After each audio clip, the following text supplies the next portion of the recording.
This is lecture 66C in our televised series of lectures on the ABCs of communism that accompanies all of these volumes, but this is volume 5 on South Asia, that is communism in South Asia. And today we're going to look at least a start at the first kingdoms in southern South Asia.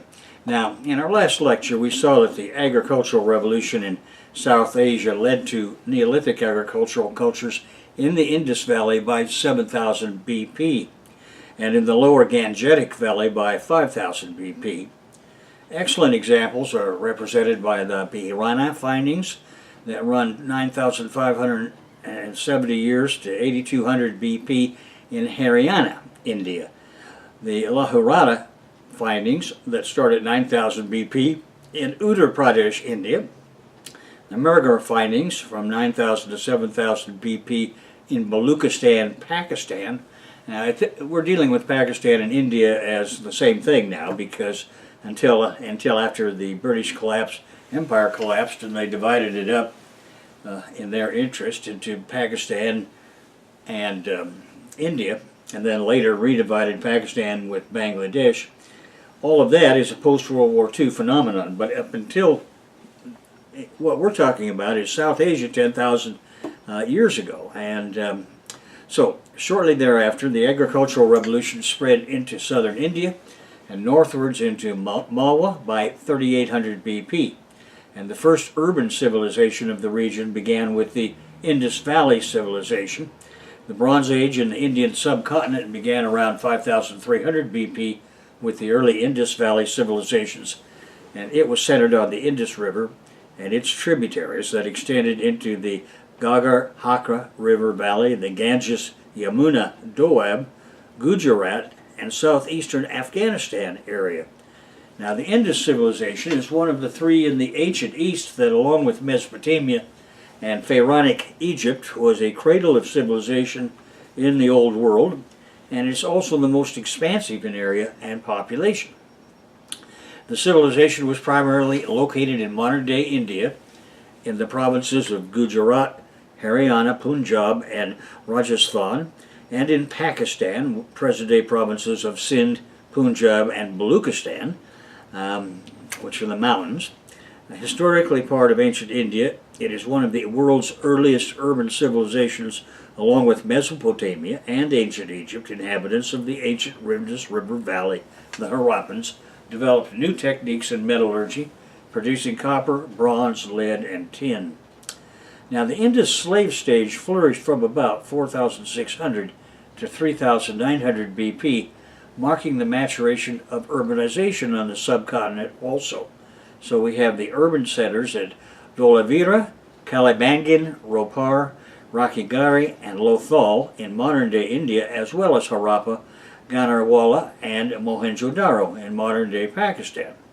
Now, Indian slave stage civilization cities were built of brick with roadside drainage systems and multi-storied houses.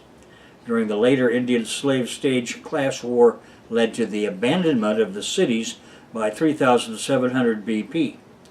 Elements of the Indus civilization survived, especially in the smaller villages and isolated farms.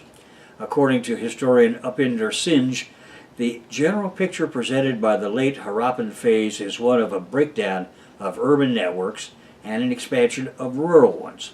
The Indian copper hoard culture dates to this time and is associated in the Doab region with the ochre-colored pottery archaeological culture. Now, I just mention here that for those of you who have been paying attention to all of the details of the various civilizations we have been studying, this is a typical pattern. Whether you see it in China or Mesoamerica or the Central Andes, where you have an urban center that is abandoned because of class war, and people just take off from there and they go their own way. When the state apparatus, that is the army and the police of the ruling slave masters, collapses in its ability to hold them in place, well, they're free to go to anything they like. And in India, they went out into the, that is in South Asia, they went into the masses went into the land area around them, had no problem going back to some kind of essentially a Neolithic way of life where they were bands, tribes, or simple chiefdoms, and eventually they went through the same stages of advanced theocratic chiefdoms and then early slave kingdoms again, which we're going to now take a look at. But in order to mark this archaeologically, it's useful to take a look at the technological advance in the mode of production, because that's what we recover from the ground. Now, artificial reservoirs at Girnar dated to 5000 BP, and an early canal irrigation system from 4600 BP. Cotton was cultivated in the region by 7000 BP, and sugarcane was indigenous to tropical South and Southeast Asia, and different species likely originated in different locations, with Saccharum barberi originating in India, and Saccharum edile and Saccharum officinarum in New Guinea. Now, the earliest known production of crystalline sugar began in northern India. The inhabitants of the Indus Valley developed a system of standardization using weights and measures evident by the excavations made at the Indus Valley sites. This technical standardization enabled gauging or gauging devices to be effectively used in angular measurement and measurement for construction. Calibration is also found in measuring devices along with multiple subdivisions in some devices.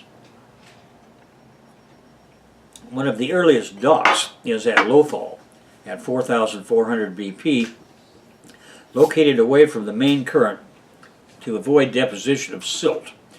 Oceanographers know that the Harappans possessed knowledge of tidal fluctuation, hydrography, and maritime engineering as they built docks along the ever-shifting course of the Sabarmati River. Now, excavations in Balakat, in present-day Pakistan, have yielded evidence of an early furnace used for manufacturing ceramics. These ovens date to the civilization's mature phase of roughly 4500 to 3900 BP. The Kalibangan archaeological site further yields evidence of surface and underground hearths and kilns.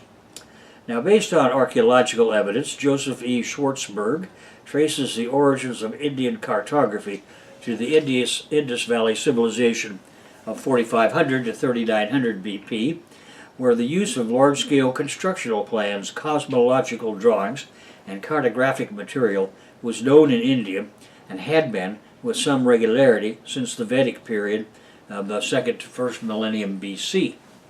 Now, climatic conditions were responsible for the destruction of most of the evidence. However, a number of excavating surveying instruments and measuring rods have yielded convincing evidence of early cartographic activity.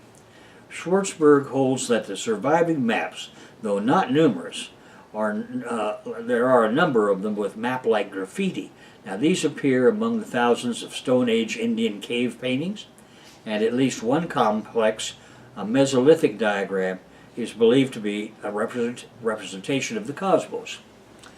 Now, archaeological evidence of an animal-drawn plow dates back to 4500 BP in the Indus Valley, and the earliest available swords of copper discovered from the Harappan sites date back to 4300 BP.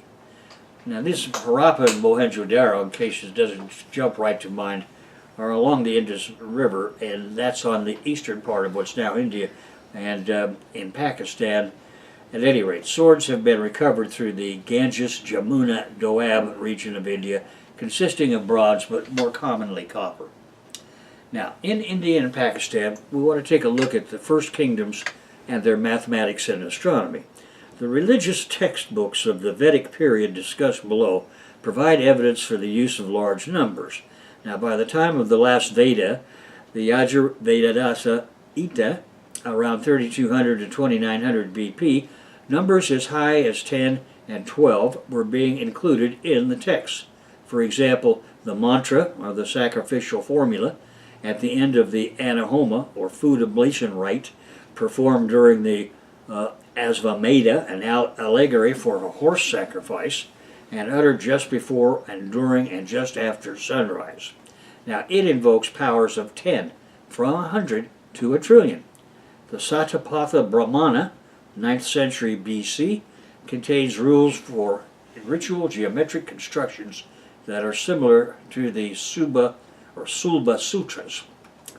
Now, in the 8th century BC, we have the Baudhayana, composed of the Baudhayana Soba Sutra, that contains examples of simple Pythagorean triples, as well as a statement of the Pythagorean theorem for the sides of a square, which is, quote, the rope which is stretched across the diagonal of a square produces an area double the size of the original square, unquote. It also contains the general statement of the Pythagorean theorem for the sides of a rectangle. The rope stretched along the length of a diagonal of a rectangle makes an area which the vertical and horizontal sides make together. Now, Baudhayana gives a formula for the square root of 2. Mesopotamian influence at this stage may have been there, or it may be that they were influencing Mesopotamia. There was contact. We'll be discussing that as we go along. Now, the earliest Indian astronomical book, Vedanga Jyota, was written by the Indian scholar Laggada in 3180 BP. Laggada's astrology details astronomical events used to set the time of social and religious events, and these include the seasons, lunar months, solar months, and their adjustment by a lunar leap month of Adhika Masa, the extra month occurring every 32.5 months. Ritus, one of the 6 calendar seasons, and the 4 yugas, or Hindu epics. It also details astronomical calculations, calendrical studies, and establishes rules for empirical observation. The Vedanga Jyota is a religious text of the ATC stage carried over into the slave stage kingdoms, so that's an important connection. We can see the ideology, the outward content of the ideology of the advanced theocratic chiefdom, which is where you have the separation of society into ranks. Now you can see that it continues as the society further degenerates, if you like, or separates into the ranks into social classes.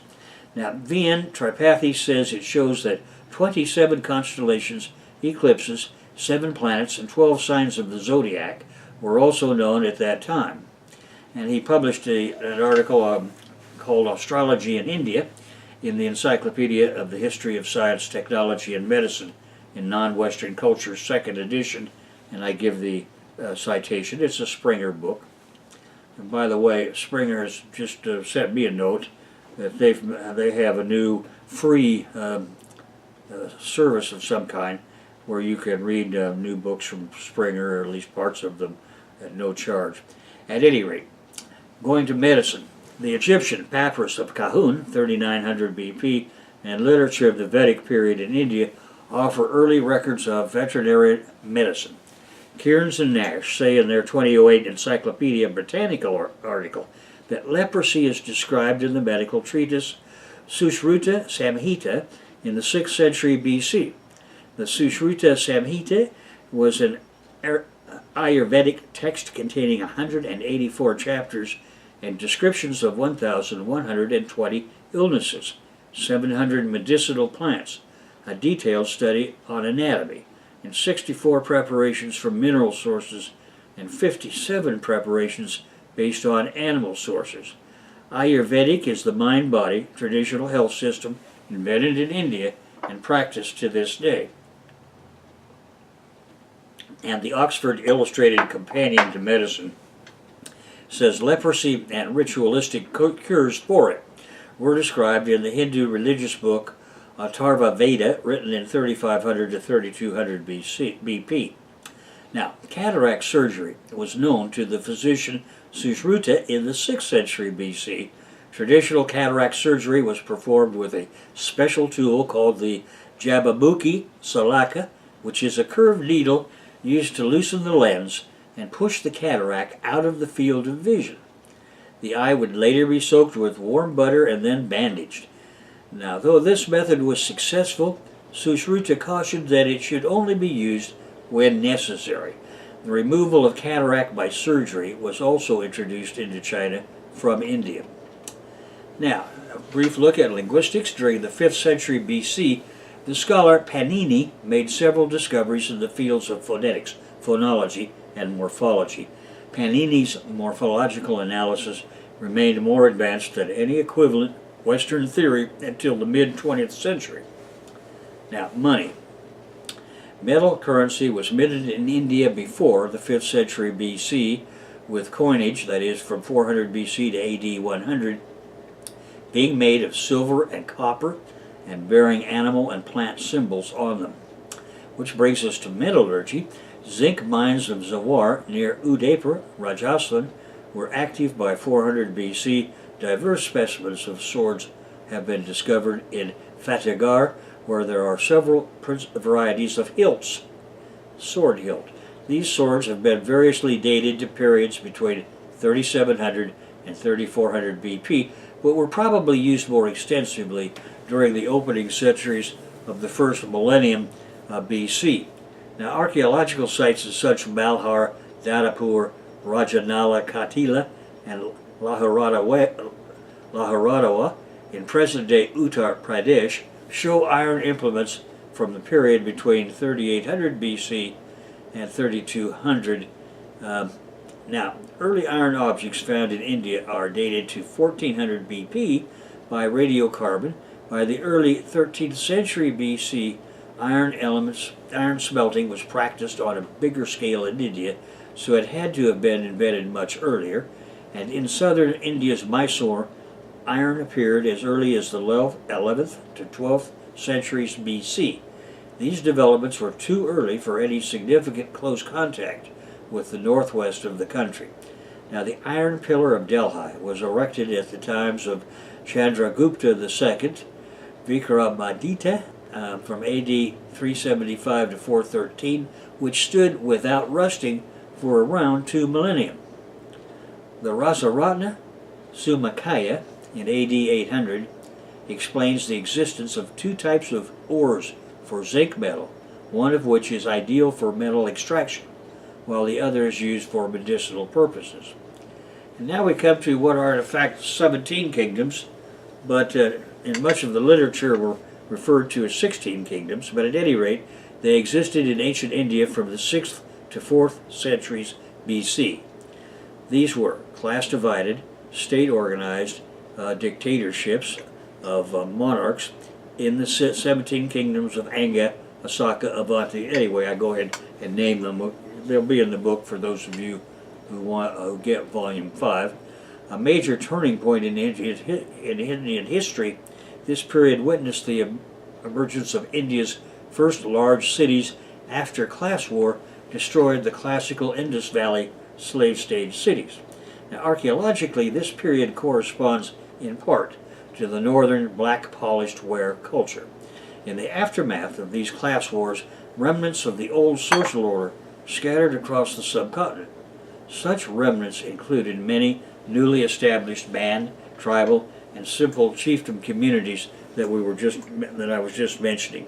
So you have the collapse of a class-divided state-ruled kingdom, and then everybody just takes off and goes their own way. Usually, the cities themselves are abandoned as well, and the whole process starts over again. At any rate, such remnants included many newly established band, tribal, and simple chiefdom communities. However, also, this time, many new class and state societies settled out into 17 kingdoms. Ancient Buddhist texts like the Anguttara Nikaya make frequent references to these great kingdoms. They evolved in a belt stretching from Gandhara in the northwest to Anga in the eastern part of the Indian subcontinent, and that included parts of the Trans-Vidayan region before the rise of Buddhism in India. The Artha Shastra of Kautilya mentions the construction of dams and bridges. The use of suspension bridges using plated bamboo and iron chain was visible by about the 4th century. The stupa, the precursor of the pagoda and torii, was constructed by the 3rd century BC, and rock-cut step wells in the region date from AD 200 to 400, and subsequently wells were dug at Dank between AD 550 and 625, and stepped ponds at Binmal from AD 850 to 950. The Artha Shastra is an ancient Indian treatise on statecraft, economic policy, and military strategy, written in Sanskrit. Sanskrit is an ancient language of India in which the Hindu scriptures and classical Indian epic poems are written. Many northern Indian languages are derived from Sanskrit and likely to be the work of several authors over centuries. Kautilya is identified as Vishnugupta and Chanakya and is traditionally credited as the author of the text. The latter was a scholar at Takshila, the teacher and guardian of Emperor Chandragupta Maurya. And now, about atomic physics. During the first millennium BC, the Vaisheshika school of atoms was founded. The most important proponent of this school was a gentleman named Kanada, an Indian philosopher who lived around 200 BC. Now, this school proposed that atoms are indivisible and eternal and can neither be created nor destroyed, and that each one possesses its own distinct visesa, or individuality. It was further elaborated by the Buddhist school of atomism, of which the philosophers Dharmakirti and Dignaga in the AD 600s were the most important proponents, and they considered atoms to be point-sized, durationless, and made of energy. Turning to glass. By the AD 100s, glass was being used for ornaments and casing in the region. Contact with the Greco-Roman world added newer techniques, and local artisans learnt methods of glass molding, decorating, and coloring by the early centuries AD. In this Satavahana period, short cylinders of composite glass, including those displaying a lemon-yellow matrix covered with green glass, appear. And then steel. What's called Wootz steel, W-O-O-T-Z, is a crucible steel characterized by a pattern of bands formed by sheets of microcarbides within a tempered martensite or pearlite matrix in higher carbon steel, or by ferrite and pearlite banding in lower carbon steels. It originated in the region 100 BC, and Wootz steel was exported then as an important trade commodity throughout the Europe, China, and the Arab world, and it became particularly famous in the Middle East, where it became known as Damascus steel. Archaeological evidence suggests that the manufacturing process for Wootz steel was also in existence in South India well before the Christian era. The Mughals improved metal weapons and armor that was used by the armies of India. Now, textile industry, very important to us, because this is the reason that the British imperialists moved their machinery from England to the Indus Valley after 1850. The textile industry, cotton ginning, spinning wheels, and bow instrument carding. Now, the cotton gin was invented in India as a mechanical device known as the charkhi, or the wooden worm-worked roller, which is what that means. This mechanical device was often driven by water power. The Ajanta caves yield evidence of a single roller cotton gin in use by the AD 400s, and this cotton gin was used until further innovations were made in the form of foot-powered guns. Then the spinning wheel was invented in India and reached Europe by the AD 1300s. Evidence for using bow instruments for carding comes from India in the 2nd century AD. Now, with regard to diamond mining, the mining of diamonds, its early use as gemstones, originated in India, and as some of you may know, it continues to be an Indian-centered process as far as shaping and preparing the diamonds of South Africa and other places for the market. Now, Golconda was an important early center for diamond mining and processing, and diamonds were then exported to other parts of the world. Early reference to diamonds comes from the Sanskrit text. The Arthashastra also mentions the diamond trade in the region. And then, of course, we come to sugar refining. Chinese documents confirm at least 2 missions to India were initiated in AD 647 for obtaining technology for sugar refining. Each mission returned with different results on refining sugar. Crystallized sugar was discovered by the time of the Gupta dynasty, and the earliest references to candied sugar comes from India. Jute was also cultivated in India. And as a matter of interest, I think some of the best photography dealing with this entire cultural milieu comes from the movie The Indiana Jones and the Temple of Doom, which I believe was the second in the Indiana Jones series. So if you want to get into the spirit of the thing, you might go back and watch that. Now, as for music and mathematics, the scholar Pingala, 300 to 200 BC, was a musical theorist who authored a Sanskrit treatise called Chanda Satra, also called Pingala Sutras, on the pattern of rhythm and sound used in poetry we called prosody. In his work on the enumerations of syllabic combinations, Pingala found the Pascal triangle and binomial coefficients. Although he did not formulate the binomial theorem, he describes binary numbers. Indians also developed the use of the law of signs in multiplication. Negative numbers and the subtrahend had been used in East Asia since the 2nd century BC, and Indian mathematicians were aware of negative numbers by the 7th century AD. Their role in mathematical problems of debt was understood and undoubtedly explains the interest of scholars. Although the Indians were not the first to use the subtrahend, they were the first to establish the law of signs about the multiplication of positive and negative numbers.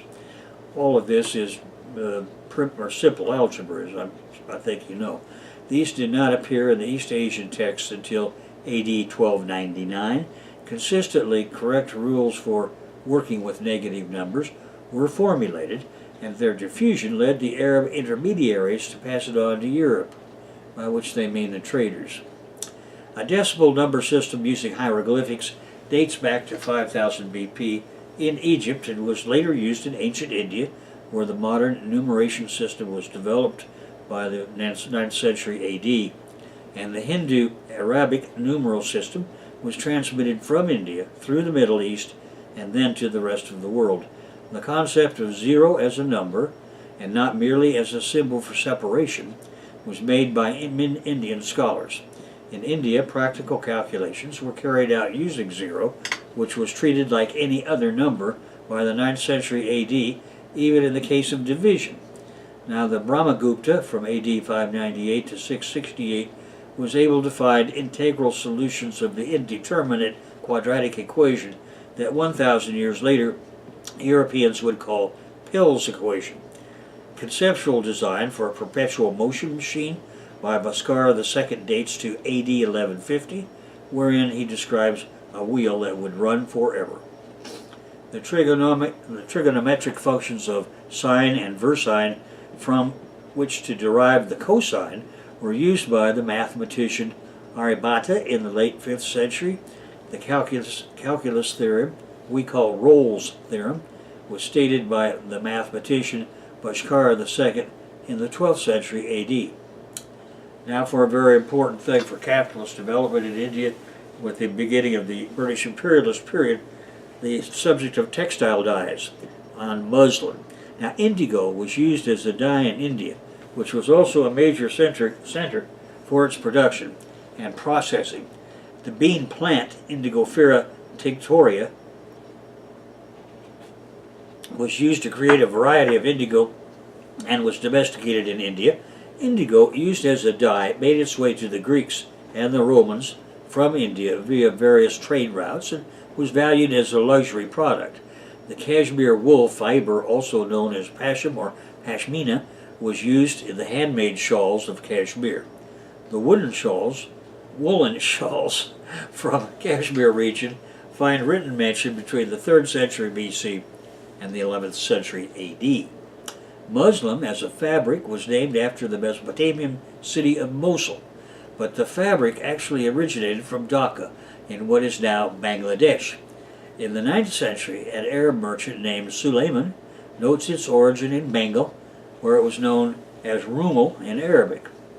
The European scholar Francesco I reproduced a number of Indian maps in his magnum opus La Cartografia Antica dell'India. Out of these maps, 2 have been reproduced using the manuscript called Loka Prakasa, originally compiled by the polymath Shemendra in Kashmir in the 11th century AD. It is a manual illuminating the lives of common people in social circles, in the marketplace, and in offices and courts. Many words from the Kashmir language occur through the pages of this work. Now we come to the subject of the cons. Gunpowder and gunpowder weapons came to India through the Mongol invasions. After the Mongols were defeated by Alauddin Khalji of the Delhi Sultanate, some of the Mongol soldiers remained in northern India and converted to Islam. It was written in the Tarikh-i Firishta in AD 1606 that the envoy of the Mongol ruler Hulagu Khan had been presented with a pyrotechnics display upon his arrival in Delhi in AD 1258. And this is by bring some of you, if you want to see what the milieu of this era looked like, to the series on Netflix called Marco Polo. As a part of an embassy to India by Timurid leader Shah Rukh, AD 1405 to 1447, Abd al-Razak mentions naphtha throwers mounted on elephants and a variety of pyrotechnics put on display. Firearms known as Tupal-Tufak also existed in the Vijayanagara Empire by as early as AD 1366, and employment of gunpowder warfare in the region was prevalent thereafter, exemplified by events such as the siege of Belgaum in AD 1473 by the Sultan Muhammad Shah Bahmani. Which brings us to the Mughal Empire, M-U-G-H-A-L. Sher Shah of northern India issued silver currency bearing Islamic motifs, later imitated by the Mughal Empire. In AD 1439, the Chinese merchant Ma Wan noted that gold coins known as Fanam, F-A-N-A-M, were issued in the Indian kingdom of Cochin and weighed a total of 1 fen and 1 li, according to the Chinese standards. They were of fine quality, exchangeable in China for 15 silver coins of 4 li weight each. Now Cochin, we go to that next because the kingdom of Cochin was a late Hindu kingdom and a later princely state on the Malabar coast of South India, once controlling much of the territory between Ponani and Thotapalli. It shrank in its minimal extent because of invasions by the Zamorin of Calicut. Calicut was one name for what eventually became Mumbai. And first it was Calicut, Bombay, and then what it is today. When Portuguese traders arrived in India, Cochin was in vassalage to Zamorin and was looking for an opportunity to break away. On the 24th of December in AD 1500, King Trimurpara Raja warmly welcomed Pedro Alvarez Cabral and negotiated a treaty of alliance between Portugal and the Cochin Kingdom, directed against the Zamorin of Calicut. Thereafter, Cochin became a long-time Portuguese protectorate, that is, from 1503 to 1663, providing assistance against native overlords. In 1663, the Portuguese were replaced by their rival European colonialist power, the Dutch East India Company. In 1795, the British East India Company engaged and defeated the Dutch East India Company, and on the 6th of May 1809, the British imperialist BEIC, British East India Company, took over. In AD 1500, Nilakantha Somayaji of the Kerala School of Astronomy and Mathematics, in his Tantra Sangraha, revised Aryabhata's elliptical model for the planets Mercury and Venus. His equation of the center for these planets remained the most accurate one until the time of Johannes Kepler in the AD 1600s. Now, in AD 1589, the seamless celestial globe was invented in Kashmir by Ali Kashmiri Ibn Luqman. 20 other such globes were later produced in Lahore and Kashmir during the Mughal Empire, and before they were rediscovered in the 1980s. It was believed by modern metallurgists to be technically impossible to produce metal globes without any seams, even with modern technology, but these Mughal metallurgists pioneered the method of lost wax casting in order to produce these globes. Now we come to the subject of rocket war. In A History of Greek Fire and Gunpowder, James Riddick Partington describes the gunpowder warfare of the 16th and 17th century Mughal India, and writes that Indian war rockets were formidable weapons before such rockets were used in Europe.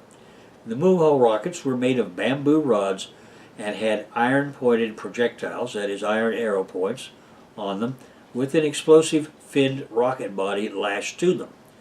Pointed directionally toward a target, more or less, and fired by lighting a fuse, their trajectory was erratic but scary. Mines and countermines with explosive charges of gunpowder were employed in the time of Akbar and Jahangir. So we come to gunpowder, cannon, and firearms. By the AD 1500s, Indians were manufacturing a variety of firearms, especially cannon, that were now made in Tanjore, Dhaka, Bajapur, Murshidabad, and specifically in AD 1504, guns were manufactured in bronze in Calicut, and in 1853 bronze cannon were being cast in Diu. Now Bengal and Malwa participated in saltpeter production, and Gujarat supplied Europe saltpeter, that is potassium nitrate, for use in gunpowder warfare during the AD 1600s. The Dutch, French, Portuguese, and English colonialists used chopra for saltpeter refining. Irrigation was mechanized with the construction of waterworks technology in India. I show a photograph in my book Foundations of Archaeology of one being used today, which is essentially exactly the same. It's described in Arabic and Persian reports. The spread of Indian and Persian irrigation technology gave rise to an advanced irrigation system which brought about economic growth favoring the landowning class. This was the foundation of what Karl Marx later called the Asiatic mode of production. And we'll talk more about that in coming lectures. Now, cloth manufacturing is the next subject we want to turn our attention to again. In the AD 1400s, the Kashmir king Zain-ul-Abidin introduced weavers from Central Asia. The application of water wheel power to weaving expanded irrigation technology to the manufacturing of cashmere fabric, and soon after that to all cloth products. Now, in terms of geography, the scholar Sadiq Isfahani of Jaunpur compiled an atlas of the world emphasizing areas he called suitable for human life. This 32-sheet atlas, with maps oriented toward the south, as was the case with Islamic works of the era, is part of a larger scholarly work compiled by Isfahani in AD 1647. And according to our old friend Joseph E. Schwartzberg, it is the largest known Indian map depicting the former Rajput capital of Amber in remarkable house-by-house detail, and it measures 260 by 250 inches, or approximately 22 by 21 feet. In terms of language families, the Indian subcontinent is home to 5 typologically divergent language families: the Indo-European, Dravidian, Tibeto-Burman, Austroasiatic, and Tai-Kadai, and 2 language isolates. It's useful to look at the South Asian subcontinent in terms of each, and in terms of glottochronology and lexicostatistics. Now, the Vedic Northwest kingdoms existed in the Vedic period, named after the Indo-Aryan culture of Northwest India. Other parts of India had a distinct cultural identity during this period. The Vedic culture is described in the text of Vedas, still sacred to Hindus, which were orally composed in Vedic Sanskrit. The Vedas are some of the oldest extant texts in India, and the Vedic period lasted from about 1500 to 500 BC. It contributed the foundations of the religion and ideological structure of the Indian subcontinent, and archaeologically many regions of the subcontinent are transitional from the Chalcolithic to the Iron Age. And so we come to the Vedic ATCs, that is, advanced theocratic chiefdoms, and their transition to class state kingdoms. And I wrote, thus arose an advanced theocratic Vedic chiefdom culture in the Punjab region and the upper Gangetic plain. These incoming Indo-Aryan migrants arrived from the northwest through what is today Afghanistan. The peepal tree, that is Peepal tree, P-E-P-A-L, and the cow were deified by the time of the Atharva Veda. Many of the concepts of Indian philosophy, like Dharma, trace their roots to these Vedic antecedents. And that particular route from Afghanistan into the Indus Valley has been used many times, and of course by the British when they were fighting the Russians for control of all of the cheap labor of the Indus Valley.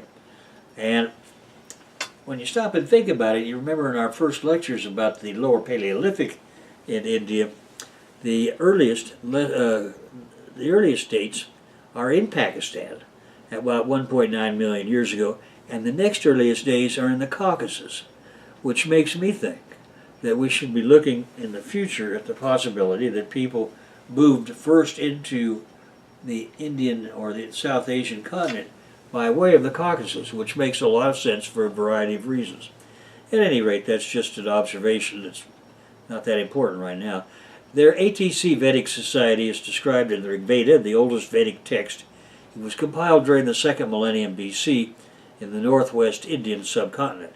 At this time, Aryan society consisted of largely tribal and pastoral groups, distinct from the Harappan urbanization which had been abandoned.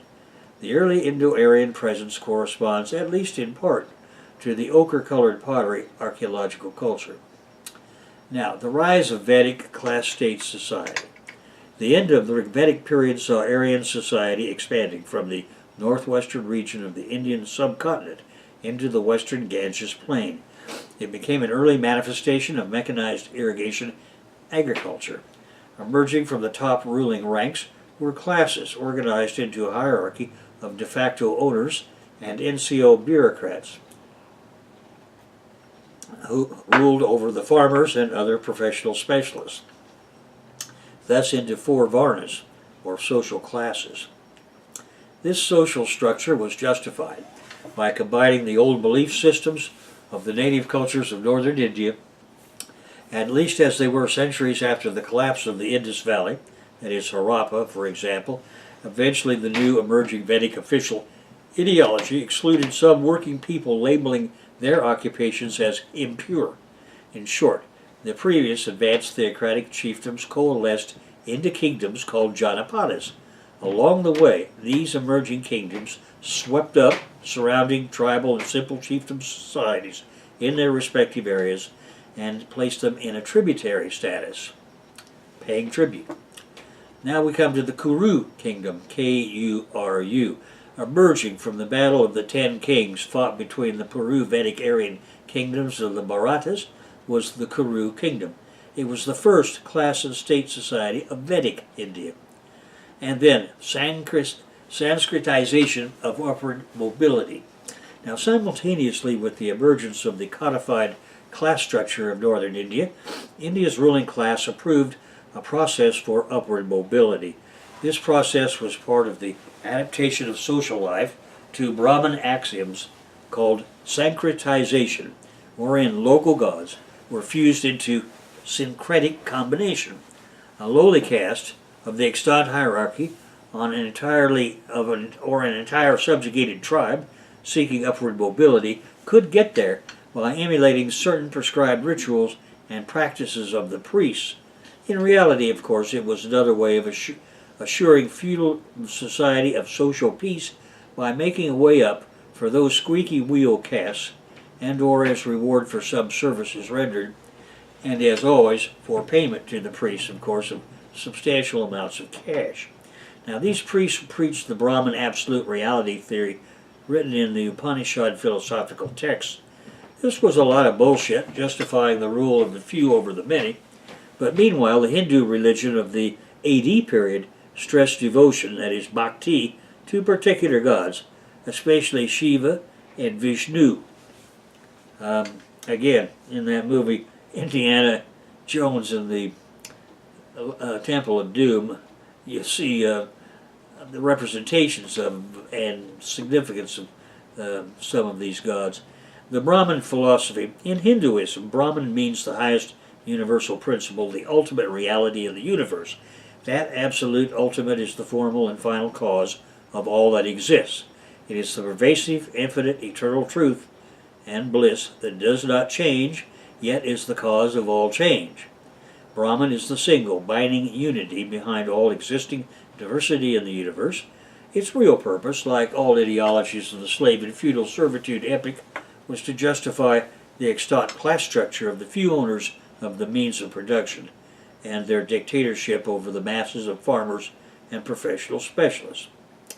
And we come to the subject of Iron Age kingdoms on the Indian continent from about 1200 BC to 6th century BC, and they are defined by the rise of the Janapada kingdoms. Of particular importance to us are the Iron Age kingdoms of Kuru, Panchala, Kosala, and Videha. And we have just gone over the Kuru kingdom, but to look at it again from this standpoint, it was the first class-state divided society of the Vedic period, and it corresponded to the beginning of the Iron Age in northwest India from 1200 to 800 BC.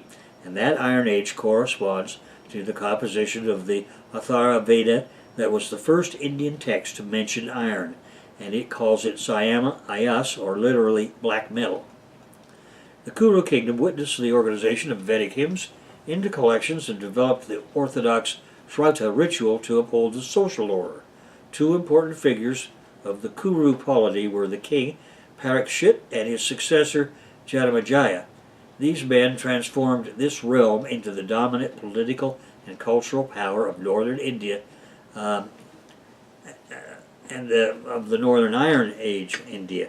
When the Kuru kingdom declined, the center of Vedic culture shifted to their eastern neighbors, the Panchala kingdom, and the archaeological painted grave ware culture which flourished in the Haryana and western Uttar Pradesh regions of northern India from about 1100 to 600 BC corresponds to these Kuru and Panchala kingdoms, so it's a pretty useful way of tracing those sites of each of those kingdoms. Now, during the late Vedic period, the kingdom of Videha emerged as a new center of Vedic culture. It was situated further to the east in what is today Nepal and India's Bihar state. It reached its prominence under King Janaka, whose court provided patronage for Brahmin, sages, and philosophers, including Yajnavalkya, Aruni, Gargi Vajjanakavi, and in the latter part of the Vedic period corresponds with the consolidation of increasingly large kingdoms called Mahajanapadas. And these were like beginning empires, evolving across northern India. Now, the technology applied means long-lasting slavery and feudalism. So in conclusion to this particular lecture, I want to point out this advance in science and technology in South Asia was at the service of the ruling classes, castes, only. The masses were further impoverished, and for the next 2,000 years, all advances that could have been placed at the service of those who did the work was instead directed solely to the benefit of the masters and mistresses of society. And their dictatorship over the subhumanized, fully domesticated peoples of South Asia created what, along with the similarly structured societies of East Asia and Indonesia, would eventually be referred to by Karl Marx as the Asiatic mode of production, which is going to be the subject of our next lecture. And that finishes that for this morning.